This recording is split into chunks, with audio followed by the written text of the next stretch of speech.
welcome to another new video.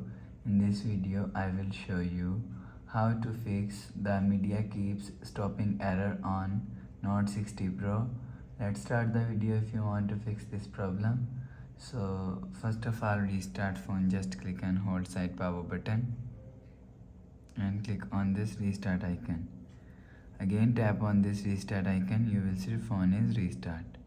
After restarting, enter phone pin. You will see your problem is solved. But if it not solved, if you want to fix this problem, go to app library. Here click on settings app. Now in setting, scroll down and click on system. After click on system, click on reset phone and click on reset all settings.